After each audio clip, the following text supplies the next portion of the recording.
লোকসভা নির্বাচনে আগামী 20 তারিখে শ্রীরামপুর লোকসভা নির্বাচনের দিনক্ষণ নির্ধারণ হয়েছে। এখান থেকে ভোট দিয়ে পার্লামেন্টে পাঠালে লাভটা কি হবে, লসটা কি হবে, একটা এমপির কাজ কি, কতটা তার ভূমিকা, কতটা লড়াই করতে পারে, পার্লামেন্টে গিয়ে কি কি করতে পারে, সেই বিষয়ে কটা কথা বলবো। আমার আগের বক্তারা নিশ্চয়ই তৃণমূলের মিড ডে মিল চুরি থেকে শুরু করে আদিবাসীদের জলজমি জঙ্গলের অধিকার কেড়ে নিচ্ছে, দলিত ভাইদের কোটাতে যে চাকরি চুরি হয়েছে, আদিবাসী ভাইদের কোটার যে চাকরি চুরি হয়েছে, মমতা ব্যানার্জি সরকারে যে চাকরি বিক্রি করে দিয়েছে, নিশ্চিতভাবে বলেছে কম বেশি। আপনাদেরকে আমি বলবো, এই ভোটের সময় আপনারা এই ভোটটা শুধুমাত্র আসলো, একটা মিটিং করলে মিষ্টি মিষ্টি কথা বলে দিল, তার পরিবর্তে আইএসএফকে ভোট দিতে হবে, তার পরিবর্তে অন্য কোনো দলকে ভোট দিতে হবে, এতে মিষ্টি কথাই গলে যাবেন না। আমি আপনাদের কাছে অনুরোধ করব, আগে জানতে হবে একটা এমপির ভূমিকাটা কতটা হতে পারে, সেই ভূমিকা পালন করতে পারছে কি পারছে না।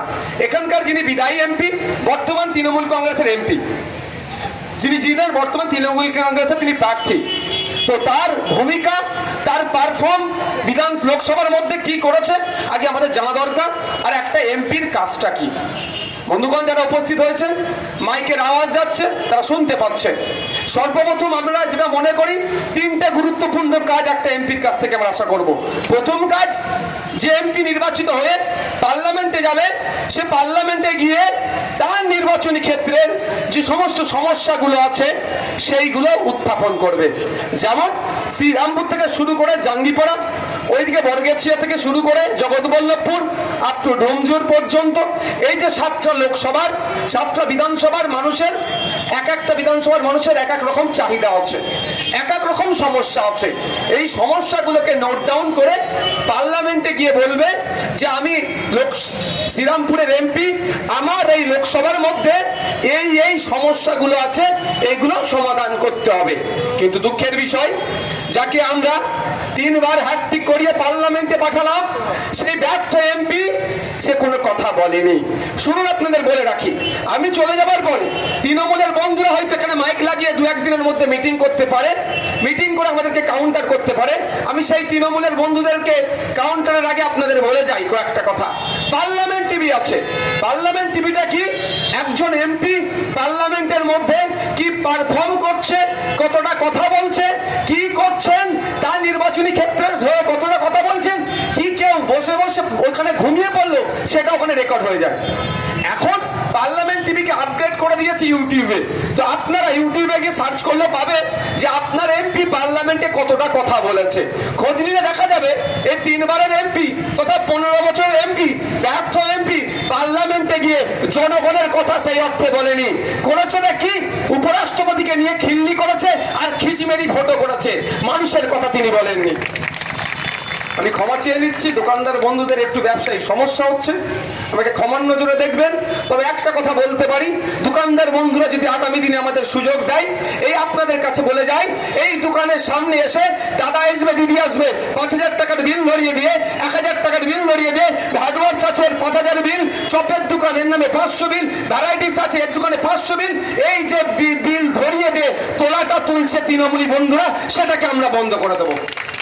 আমরা মিটিং মিছিল হলে আপনাদের কাছে যাব, কারণ আমাদের কর্পোরেট ফান্ড নাই, আমাদের তোলাবাজির টাকা নাই, বাচ্চাদের রেশন চুরি করার টাকা নাই, 100 দিনের কাজের দুর্নীতি করার টাকা আমাদের কাছে নাই, আবাস যোজনার কাটমানি খাওয়ার টাকা আমাদের কাছে নাই।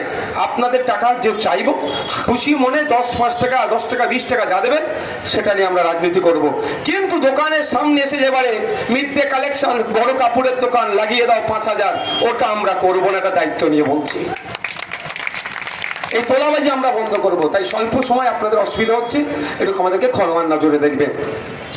আমাদের এমপির কাজ ছিল পার্লামেন্টে গিয়ে বলা শিয়াখালা এলাকার মানুষজনের কথা, এখানে চাষিভূষী মানুষের কথা, এখানকার ভ্যান চালকের কথা, এখানকার কৃষকদের কথা, এখানকার শ্রমজীবী মানুষের কথা, এখানকার দোকানদার বন্ধুদের কথা, এখানে শিয়াখালা চত্বরে যে সমস্যাগুলো আছে সেটা সমাধানের কথা পার্লামেন্টে গিয়ে বলার দরকার ছিল।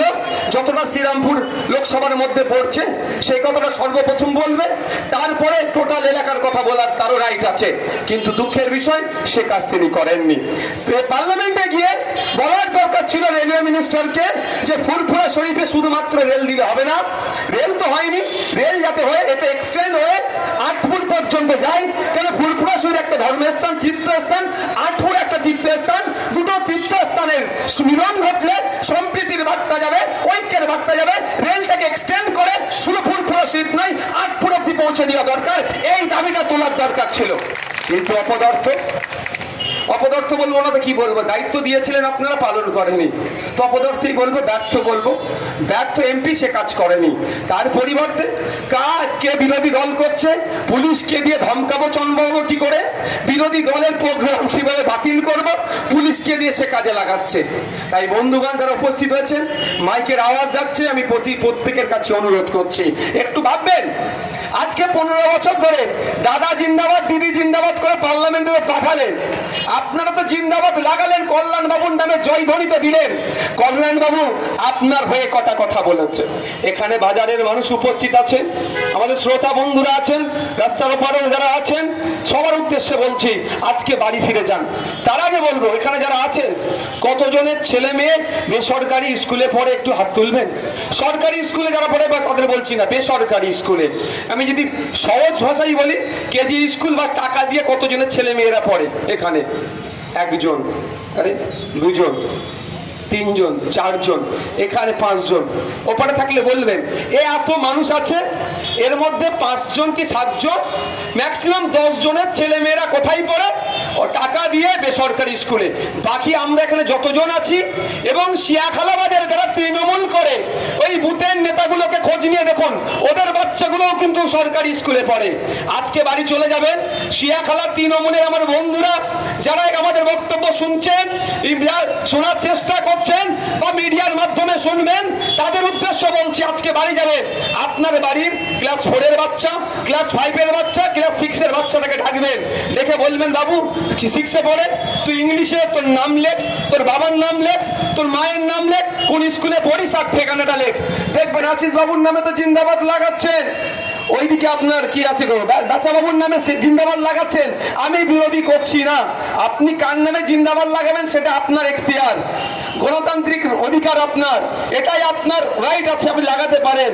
কিন্তু এত বছর ধরে জিন্দাবাদ লাগালেন, একটু খোঁজ নিয়ে দেখুন সেনাশিস বাবুর ছেলে মেয়ে কিন্তু পরিবারের সন্তানেরা সরকারি স্কুলে পড়ে না। কল্যাণ বাবু যাকে 3 বারের এমপি করে পার্লামেন্টে পাঠালেন, তার পরিবারের ছেলে মেয়েরা সরকারি স্কুলে পড়ে না।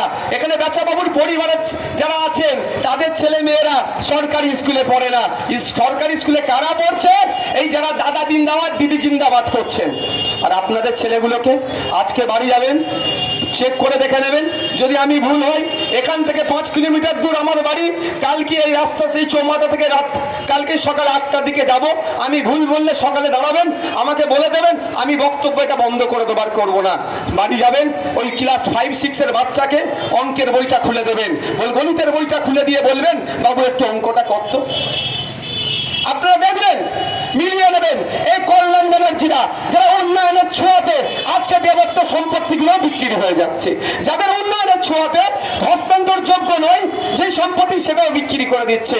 এদের উন্নয়নের ছোঁয়া বিএলআর অফিসে চলে যাচ্ছে, নেতার বাড়ি চলে যাচ্ছে, কিন্তু ভোটারদের বাড়িতে উন্নয়নের ছোঁয়া পৌঁছাচ্ছে না। তার পরিবর্তে যারা কল্যাণ বাবুর নামে জয়ধ্বনি লাগাচ্ছেন তাদের সন্তানগুলো দেখুন অশিক্ষিত করে রাখছে। কারণটা কি একটু ভাবতে হবে আপনাদেরকে। যদি কল্যাণ বাবুরা আপনার ছেলেদের হাতে বইকে পেন খাতা তুলে দেয়, তাহলে আপনার ছেলেরা কল্যাণ বাবুদের ছেলেদের হয়ে আর ভোট দখল করবে, আর মারামারি করবে, আর খুনোখুনি করবে না। কারণ আমরা কেন করছি, আমাদের হাত থেকে বই পেন খাতা অনেক আগে কেড়ে নেওয়া হয়েছে, আমরা বুঝতে পারছি না। দাদা বলেছে ওই এই কাজটা করে দে, ও দাদা বলে দিয়েছেন মানে আর কোনো কাজ হবে না। আর দাদা যদি একটু কাঁধে হাত দিয়ে দেয়, জামাটা খুলে গিয়ে তার বউকে বলবে এই জামাটা ধুবি না, দাদা হাত দিয়েছে, মানে দাদা সেই দাদা আপনাকে লাঠিয়াল বানিয়ে রেখেছে, আর তার ছেলের জন্য আপনার ছেলের হাত থেকে বই পেন খাতা তুলে দিয়ে লাঠি তুলে দিচ্ছে। কারণ ওনার ছেলের হয়ে লাঠিয়াল বাহিনীর ভূমিকা না পালন করলে তাহলে তো আগামী দিনে ওনার ছেলের আর এমপি হতে পারবে না। একটু ভাবুন, ভাবার সময় এসেছে। তাই বলবো এ বাজার এখানে ভোট তো চাইছে, আমরা চাইবো, কিন্তু অনুরোধ আমার এটাই যে এমন জায়গায় ভোটটা দেন আপনার ছেলের ভবিষ্যতের কথা ভেবে, যেখানে দেশের আইন তৈরি হবে আগামী 5 বছর দেশবাসী কিভাবে থাকবে, কিভাবে এগিয়ে যাবে, যেখানে আইন তৈরি হবে সেই জায়গাতে আর কোনো ফুলকে পাঠাবার দরকার নাই, খামচিহ্নকে পাঠান। খামচিহ্ন দায়িত্ব নিয়ে আপনার ছেলে হয়ে চিৎকার করবে পার্লামেন্টে। Sanjeevani health care nursing home, Siakhala Furfura শরীফের পাশে, শ্রীপতিপুর, হুগলি। সমস্ত চিকিৎসার উন্নত মানের পরিষেবা দেওয়ার জন্য আমরা রয়েছি আপনাদের পাশে। Emergency, ICU, cardiology, nephrology, orthopaedic surgery, onco surgery, general medicine, physiotherapy, neuro medicine, dialysis, neuro surgery, শিশু সুরক্ষা, গায়নোকোলজিস্ট বিভাগ, ক্যাশলেস পরিষেবা, স্বাস্থ্যসাথী সহ যে কোনো হেলথ স্কিম, মেডিক্লেম গ্রহণযোগ্য। এছাড়া স্বাস্থ্যসাথী কার্ডের মাধ্যমে সম্পূর্ণ বিনামূল্যে সার্জারির সুব্যবস্থা।